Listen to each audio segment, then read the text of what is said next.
Sige po, magandang gabi po sa ating lahat. Tayo po ay magpapatuloy po tayo sa ating mag-aaral dito po sa Romans chapter 11 verses 13 hanggang 24. 13 hanggang 24. Ang mga talata po nito ay papapatuloy pa rin ng argumento ni Pablo tungkol po sa pagpili ng Diyos nasa pamamagitan ng kanya pong biyaya. Bagaman yung Israel po ay binabanggit din sa mga unang talata na sila ay hindi kinalugdan dahil sa pagsunod sa kautusan, pero hindi sila lahat nireject ng Diyos, kundi mayroon talagang chosen few na pinili ang Diyos sa kanila, hindi dahil sa pagsunod sa kautusan, hindi sa pagiging matuwid sa pamamagitan ng law ni Moses, kundi dahil sa biyaya ng Diyos. Sabi pa doon sa verse 5 ng chapter 11, sabi nga dito sa English ay, so to at the present time there is a remnant chosen by grace, but if it is by grace, it is no longer by the basis of works. So kahit po yung mga chosen few na Israelites, yung remnant tawagin, sila ay pinili ng Diyos sa pamamagitan pa rin ng kanyang magandang loob. At yung pagpiling yun ay sa pamamagitan ng magandang loob ng Diyos. At yung iba ay talagang hinayaan sila na sila ay magmatigas at talaga sa kanila pong fallen state, sa kanilang fallen state, sa katigasan ng kanila pong puso. Kaya sabi ni Pablo sa verse 11, so I asked, did they stumble in order that they might fall? By no means. Rather, through their trespass, salvation has come to the Gentiles, so as to make Israel jealous. Yung bang mga Hudyo na hindi kinalugdan ng Diyos, at yun yung hindi sila kasama doon sa remnant, o kaya naman yung iba, maging mga yung chosen mismo, yung na sila ay sa darating na panahon sila sasampalataya sa Panginoon sa Mesiyas. Sabi dito so did they stumble in order that they may fall? Kumbaga yung bang kanilang pagbagsak o yung kanilang pagkatisod sa Panginoon, ito ba ay paraan ng Diyos para sila ay bumagsak talaga, o dahil sa sila ay kinamumuhay mismo ng Diyos? Pero ang totoo talagang layunin dito ng Panginoon ay upang yung gospel, yung mabuting balita tungkol kay Kristo ay makarating po sa ating mga hindi. And then Paul went on explaining na sabi sa verse 13, now I'm speaking to you Gentiles, inasmuch as then as I am an apostle to the Gentiles, I magnify my ministry. Ayun, yun nga yung kaya ganun yung nangyari, ganun yung ginawa ng mga Israelites. Kinamuhian nila ang Panginoon, reject nila yung gospel, maging yung mga apostle, no, kinamuhian nila yung preaching ng tungkol kay Jesus Christ. At ang purpose nun ay upang makarating yung gospel sa atin, maabot tayo ng gospel. At si Pablo talaga yung ginamit na instrumento ng Panginoon upang tayo ay maabot tayo mga hintil. Kasi sabi sa verse 9 ng Acts ay siya naman talaga ay instrumento ng Panginoon para sa mga hintil, sa ating lahat. Kaya sabi ni Pablo, ito ay marahil paraan ng Diyos, at siya rin mismo ay lalong pinagbuti niya yung kanyang paglilingkod, yung pagmiministeri niya sa mga hintil, upang baka sakali yung mga kababayan niya, mga Israelites, ay mainggit, no? Makaramdam ng jealousy at sila ay sumampalataya sa Panginoon. Baka sakali na sa pamamagitan nun ay ma-convert yung mga Israelites. Pero mayroon namang twist si Pablo dito na sabi niya, yung mga hintil, dapat ba kayo magmalaki, no? Sapagkat hindi kayo dapat magmalaki dahil kayo inugpong lamang sa sanga ng olibo, no? Sabi dito sa verse 16, sa verse 17, But if some of the branches were broken off, and you, although a wild olive shoot, were grafted in among the others, and now share in the nourishing root of the olive tree, do not be arrogant toward the branches. Walang dapat ipagmalaki ang mga tayo pong mga hintil mismo. Yung mga Gentile Christian na nasa Rome na kinakausap ni Paul, sinasabihan sila na hindi kayo dapat magmalaki. Kasi baka isipin ninyo na kayo ay pinahalagahan ng Diyos at yung mga Israelita ay init sa puwera, no? Para kayo ay mabigyan ng importansya. Well, pwede nating isipin na sa kabilang banda ay pansamantala ay inabandon ng Diyos ang Israelites for the sake na yung gospel ay makarating sa atin, no? Pero darating pa ang panahon na yung remnant na yon ibabalik ng Panginoon, sila ay sasampalataya sa Panginoon. Hindi rin pwede sabihin na ang Israel ay yung iglesia na ngayon, no? Kasi may mga nagtuturo talaga na nawala na ang Israel. Well, in fact, ay darating ang panahon na nandyan pa rin talagang Israel. At ito talagang chapter 11, ito ay argumento laban doon sa replacement theology. Yung naniniwala sila na nawala na ang Israel. Ang spiritual Israel ngayon ay yung church na para sa kanila. Iba po yung ng Israel kasi yung kanilang rule sa yung function nila sa pagdating ng muling pagbabalik ng Panginoon.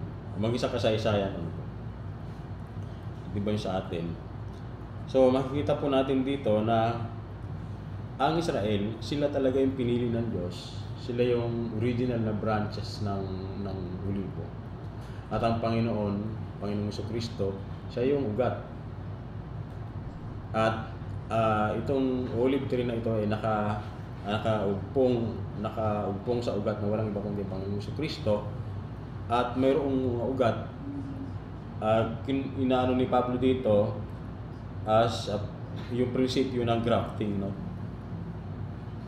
Na sa agriculture kasi yung grafting, inuumpong yung isang sanga sa isang sanga ng halimbawa, kahit magkaiba kayo ng anong tawag dito sa agriculture, magkaiba ng pangalan ng kahoy. Halimbawa mangga, no? Halimbawa mangga, pero mayroon siyang Lang subspecies lang. Hindi pwede magkaiba din. Yung subspecies. Subspecies yun po. O magkaparehas, halimbawa yung mangga, pero mayroon siyang manggang pico, pwede. Hindi pwedeng ibang hindi po kasi ako agriculture. Mahirap talaga. Hindi pwedeng Kapita mo ng santo, hindi mo. Halimbawa po yung dalanghita, and then yung medyo related din sa kanya na species. Yung kalamansi, o kaya yung lukban, pwede. Related naman sila. Related. Subspecies.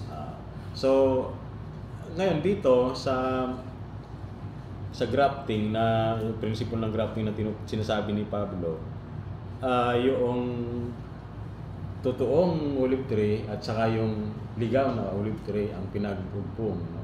At yung ligaw na olive tree na yon, olive branches, ay tayo ng mga hintil. Iniumpong tayo sa talagang totoong branches ng olive tree na yun yung Israel. At ang ugat nun ay ang Panginoong Jesucristo.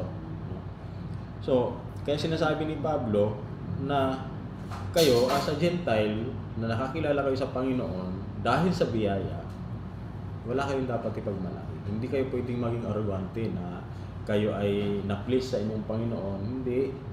Kasi lahat iyan, kahit na yung mga Israelita, kung ang original talaga na branches ay hindi kinalugdan ng Panginoon, may pinutol talaga sa kanila, kahit kayo, kapag kayo nagbaloko-loko, tatanggalin din kayo, no? Kasi gusto maulawaan ni Pablo na as a Gentile, believe kayo ng mga mananampalataya, walang pinagkaiba ang inyong kaligtasan. Kung paano kayo naligtas, maging yung mga remnant ng Israel na ito, paano sila kinalugdan ng Diyos, sa pamamagitan lamang ng biyaya ng Panginoon, ng kagandahang loob ng Diyos. At sila ay sasampalataya sa Panginoon dahil ito sa pamamagitan ng biyaya ng Diyos pa rin. Yung remnant na yun pagdating ng panahon. Kaya bilang mga mananampalataya, wala talaga tayong dapat ipagmalaki. Hindi nito naman mga Israelites na ito, yung remnant ng Israel. Darating talaga ang time, mayroong takdang panahon na sila ay sasampalataya sa Panginoon. Hindi lang malinaw, no? Kasi darating ang panahon talaga na ang Israel ay kapag malapit ng mayroong ganung sa Revelation na kapag malapit na ang Israel na makubkob, darating ang Panginoon. At sa pagdating na yun, hindi talagang totally ang Israel talaga ay magagapi. Kasi hindi pa pahayagan ng Panginoon na ma-eradicate totally malipol ang Israel dahil ito'y piniling bansa. Meron talagang natitirang Israelites. Kapag ginawa ng Panginoon yun, sumira siya sa kanyang pangako. So, at doon po dadating yung mangyayari, yung sinasabi sa prophecy talaga na ang Israel talaga maglilid sa atin. At sila yung chosen nation talaga na pinili ng Diyos upang manguna. Hindi sila special sa Diyos, hindi ito'y dahil sa pagpili ng Diyos, sa prerogative ng Diyos sa kanyang pagpili. At ganoon din tayo ng mga hintil na mga naging Kristiyano. Tayo ay mapalad, hindi dahil sa tayo ay gumawa ng mabuti, kundi dahil sa biyaya ng Panginoon sa Kristo. Tayo naligtas. Kaya nga, so pinakikita dito ni Pablo ang kanyang argumento na walang dapat ipagmalaki kahit na ang mga Hudyo o mga hintil, wala tayong dapat ipagmalaki sa Diyos. At hindi tayo magkakamit ng pabor ng Diyos sa pamamagitan ng ating mga sariling gawa, kundi ito'y sa pamamagitan lang ng pananampalataya. Ang remnant ng Israel, maging tayo ng mga elect Gentiles, tayo ay naligtas, tayo nagkaroon ng mapayapang kaugnayan sa Diyos dahil sa pananampalataya na inilagay din naman ng Diyos sa atin. At ito yung pananampalataya, ito yung pananampalataya mula sa Diyos, ang pananampalataya na kapagliligtas.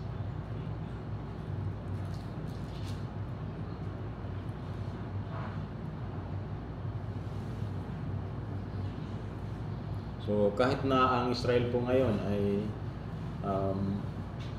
talagang makikita sa kanila yung unbelief nila, yung pagkamuhi nila kay Kristo, yung mga elect, yung mga chosen people ng Israel, darating ang time na sila po ay sampalataya sa Panginoon.